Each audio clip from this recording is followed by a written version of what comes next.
Masalahnya adalah seseorang itu kalau sudah kaku begitu ya, merasa dia itu sudah pandai atau merasa sudah bisa memanajemen kognitifnya.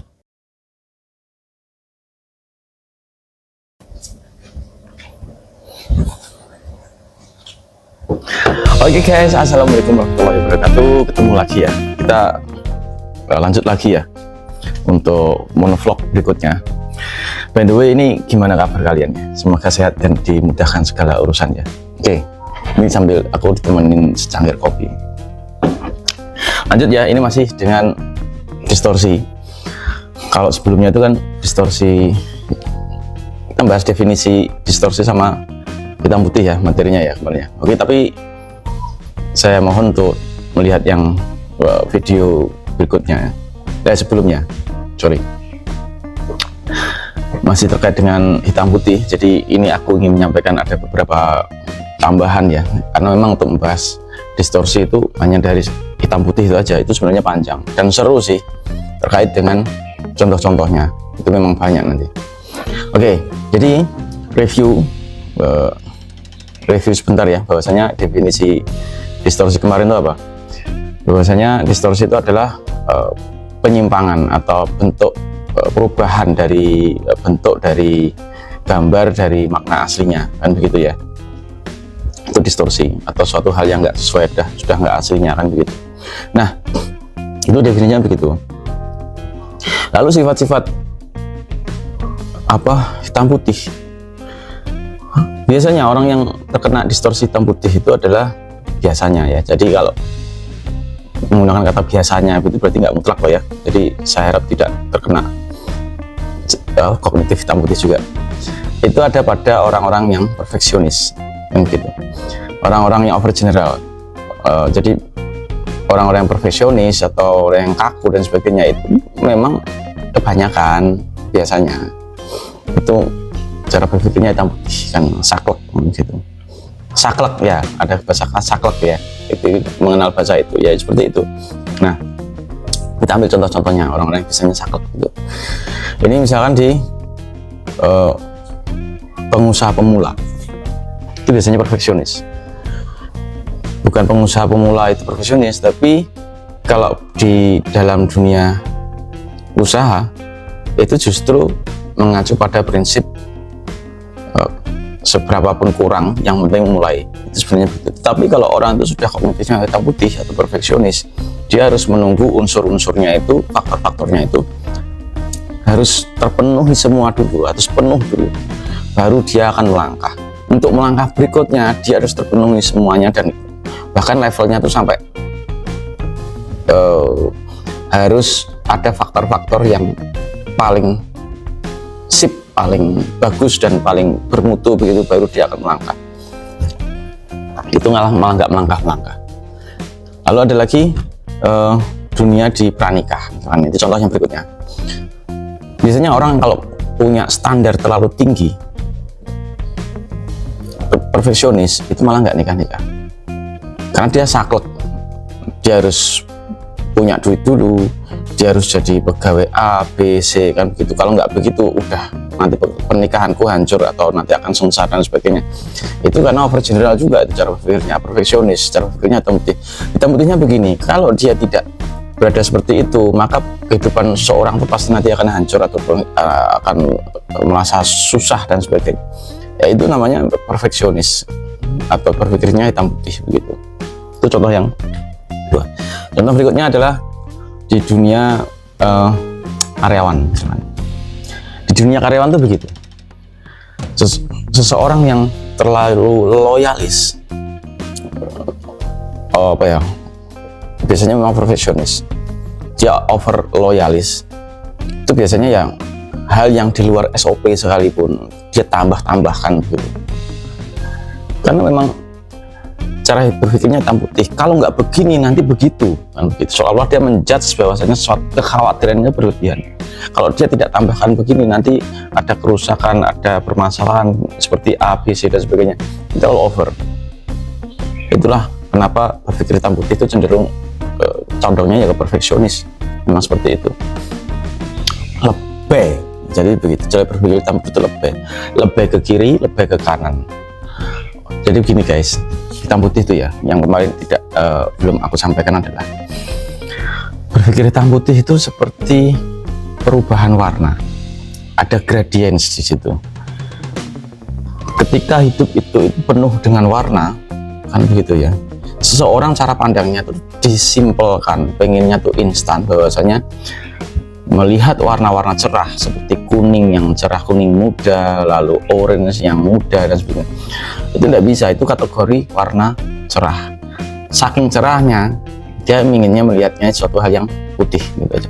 Warna-warna gelap, biru tua, ungu, hijau tua dan sebagainya, dia tidak bisa melihat warna, tidak mau, lebih tepatnya tidak mau melihat warna itu warna gelap kan gitu aja, sehingga arahnya kecondongnya ya hitam kan gitu.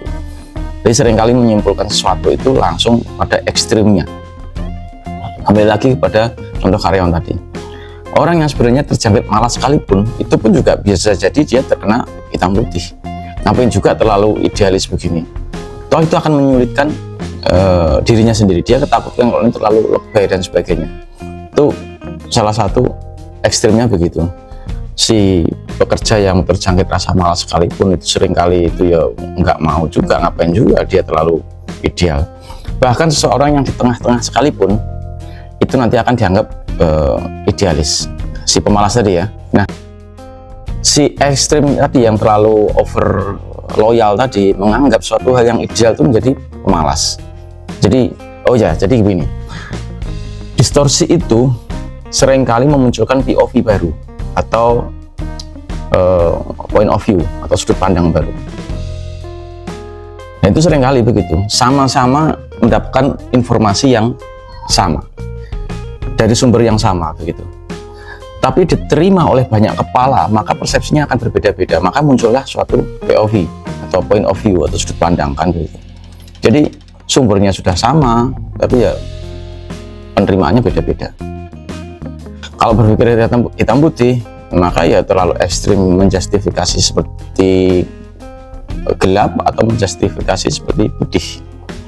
Jadi begitu. Itu ciri berpikir hitam putih. Dan juga biasanya nggak mutlak loh ya. Berpikir hitam putih itu sulit bersyukur.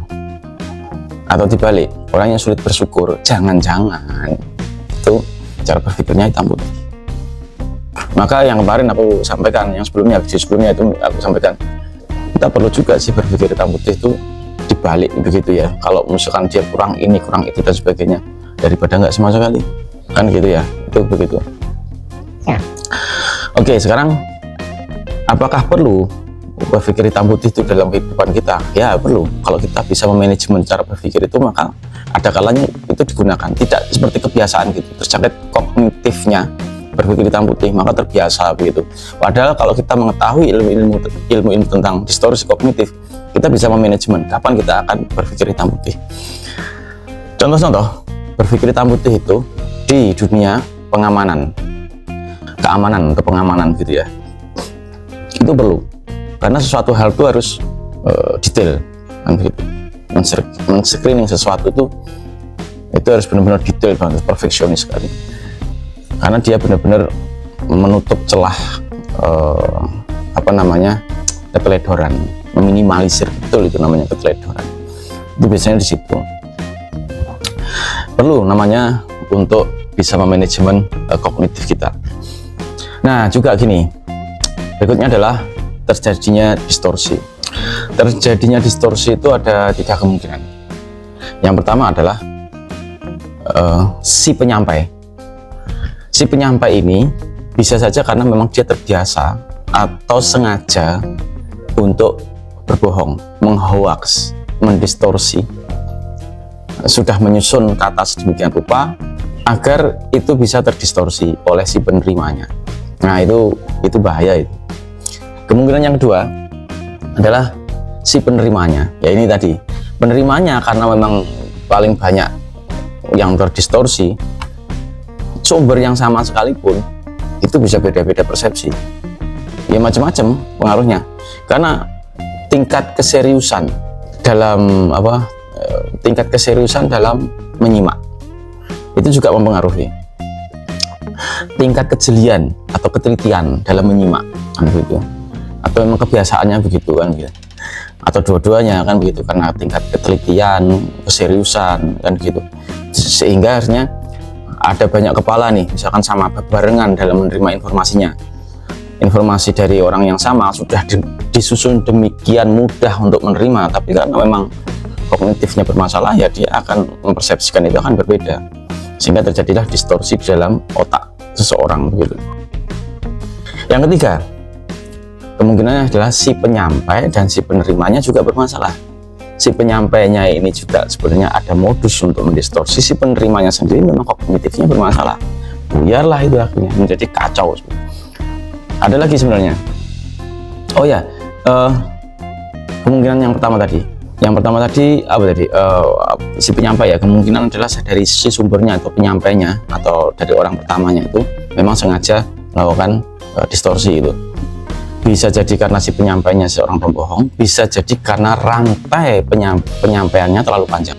Informasi itu menjadi kacau, sudah dari satu orang ke orang berikutnya. Kalau zaman sekarang itu kan karena ada video ya, karena video itu kan valid ya, meskipun itu sampai berapa hari, sampai berapa banyak, sampai berapa luas itu tersebar, tapi video itu tidak akan berubah kan gitu, kecuali kalau sudah diedit dan sebagainya, ada banyak versi begitu, memang mendistorsi. Tapi kalau memang dari satu video itu masih valid kan begitu. Tapi kalau dari verbal, dari ucapan ke ucapan seseorang begitu, rantai keberapa kan, itu sudah potensi distorsinya semakin lama semakin besar. Oke ya, tadi guys masih membahas tentang distorsi hitam putih itu dari tambahannya, dan semoga kita bisa menyerap manfaat dari ini semua, dan harapannya adalah dengan adanya seperti ini kita bisa belajar bagaimana memanajemen sesuatu itu, distorsi ya, manajemen kognitif kita itu agar tidak mudah menerima informasi yang terdistorsi. Masalahnya adalah seseorang itu kalau sudah kaku begitu ya, merasa dia itu sudah pandai atau merasa sudah bisa memanajemen kognitifnya, kapan dia harus menggunakan ini, kapan dia harus menggunakan itu masalahnya begitu ya. Memang sulit memang kalau sudah merasa, dan itu kan by subjektif diri seorang. Tapi dia meskipun subjektif ya berdasarkan keilmuan yang dia miliki, sehingga ya nggak bisa untuk dipatahkan, merasa sudah bisa memanajemen dirinya sendiri. Itu sulitnya di situ. Nah, sekali lagi terima kasih telah menyimak sambil menemani aktivitas kalian dimanapun berada ya, sambil apapun itu, termasuk yang para rebahaners. Ini sambil ditemani secangkir kopi hitam pahit. Terima kasih. Jangan lupa sholat 5 waktu. Assalamualaikum warahmatullahi wabarakatuh.